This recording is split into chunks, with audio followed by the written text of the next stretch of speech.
In just 47 seconds, $4.2 billion vanished from public oversight. Ursula von der Leyen didn't wait for the applause. She gathered her papers with trembling hands and walked out. Cameras captured every moment of her retreat. The European Parliament fell into stunned silence. What did Viktor Orban reveal that made the most powerful woman in Europe flee her own podium? This wasn't supposed to happen. The session was meant to be routine, another budget discussion, another bureaucratic formality. Von der Leyen had even joked with her staff that morning about another sleepy Tuesday in Strasbourg. Her security briefing mentioned no threats, no protests, no concerns, just standard parliamentary procedure. But for 3 weeks, Viktor Orban had been planning something entirely different. Sources later revealed he'd received the dossier from a whistleblower deep inside the Berlaymont building, someone with access to the Commission's most sensitive financial records. The informant, codenamed Brussels Deep, had been feeding Orban intelligence for months, waiting for the perfect moment to strike. Orban didn't bring talking points. He brought a black dossier marked Shadow Budget Analysis and the political equivalent of a loaded weapon.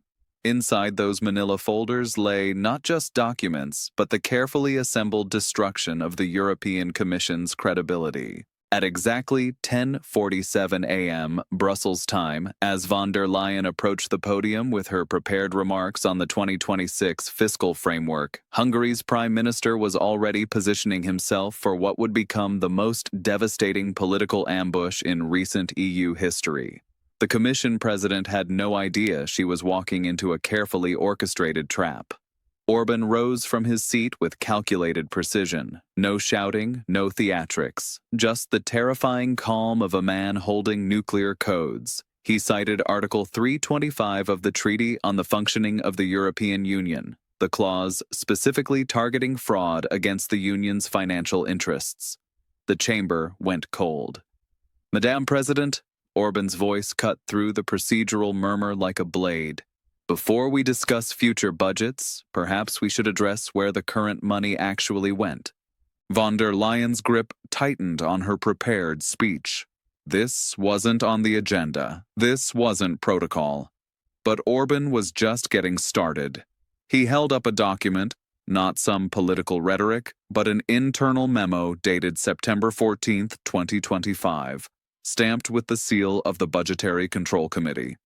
The paper trembled slightly in his hands, not from nervousness, but from the sheer weight of what it contained. "The Emergency Energy Transition Fund," Orban continued, his words measured and deadly, "allocated $4.2 billion for Eastern European infrastructure development. Can you tell this chamber where that money is now?" The silence that followed wasn't just quiet. It was the sound of a political earthquake beginning. Von der Leyen's face drained of color as she realized Orban wasn't fishing for information. He already had it. The document revealed transaction string EUX 99 LUX, showing funds routed not to Warsaw, Budapest, or any Eastern European energy project, but through a subsidiary of Greenstrat Global, a Delaware-based consultancy firm with mysterious Luxembourg operations. The connection was about to get personal. Orban's voice dropped to barely above a whisper, forcing every member of parliament to lean forward. "This consultancy firm lists on its advisory board someone this chamber knows very well." He paused, letting the tension build like a conductor before a crescendo. Heiko von der Leyen, the Commission president's husband, the father of her 7 children.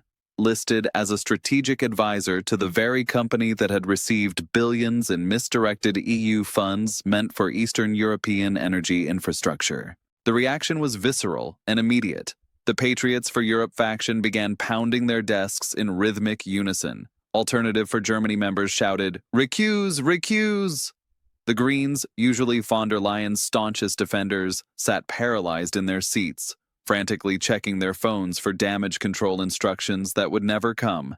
Even the interpreters hesitated, as if the magnitude of the accusation was too enormous to translate into other languages. This wasn't just political theater. This was a criminal allegation being broadcast live to 450 million European citizens. Von der Leyen approached the microphone with the measured steps of someone walking to their own execution. Her hands, usually steady through countless press conferences and crisis meetings, were visibly shaking as she leaned into the mic. The allegations presented today lack proper procedural context, she began, her voice barely masking the panic beneath. But as the words left her lips, she realized the fatal flaw in her defense. To deny the document's authenticity would be perjury in front of the European Parliament. To acknowledge it would be political suicide on live television. Orban wasn't finished. He produced a second document. Bank transfer records showing the exact routing of EU taxpayer money through 3 shell companies before landing in Greenstrat's operational accounts. The paper trail was meticulous, undeniable, and damning. Transaction date, October 3, 2025. Transfer amount, $4.2 billion. Authorization signature. Orban looked directly at von der Leyen, his eyes cold as winter in Budapest. Your electronic signature, Madame President. That was the moment von der Leyen's legendary composure finally cracked. She stepped back from the podium as if the microphone had become radioactive. Her chief of staff, Björn Seibert, moved closer to the platform, his face a mask of barely controlled panic. Security details, trained to respond to physical threats, found themselves facing something far more dangerous: the collapse of institutional credibility in real time. Von der Leyen's protection wasn't needed against assassins, but against the truth itself. The Commission President gathered her papers with mechanical precision, her movements those of someone operating on autopilot while their world disintegrated around them. No rebuttal, no explanation, no defense, just the sound of shuffling documents and hurried whispers between staff members. Not here. Von der Leyen's voice was caught by the still active microphone as she whispered to Seibert. Get me out of here immediately. As she walked away from the podium, the opposition benches erupted. Resign! Resign! Echoed through the Strasbourg chamber like a war chant. The woman who had once commanded the respect of world leaders was now fleeing from her own parliament, chased by accusations of the very corruption she had sworn to eliminate. But Orban's ambush was far from over. As von der Leyen reached the chamber doors, he delivered his final devastating blow. This is dossier number 1, he announced to the stunned assembly. I possess 15 terabytes of encrypted data obtained from sources within the Berlaymont building itself, secret negotiations with Kiev, unapproved weapons contracts, financial arrangements that bypass parliamentary oversight entirely. He paused, savoring the moment like a master chess player announcing checkmate. The next files detail off-the-books meetings between Commission officials and defense contractors, phantom budget lines worth $800 million, digital communications that were supposedly deleted but somehow survived. His smile was cold, calculated, and personal bank accounts in 3 different jurisdictions that received wire transfers from entities with curious connections to EU procurement processes.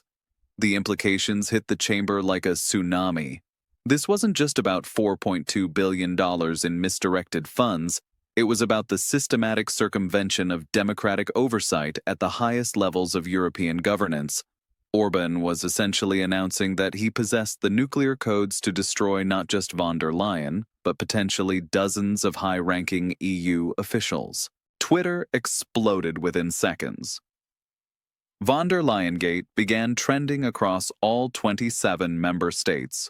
Political journalists who had been covering routine budget discussions suddenly found themselves reporting on the biggest corruption scandal in EU history.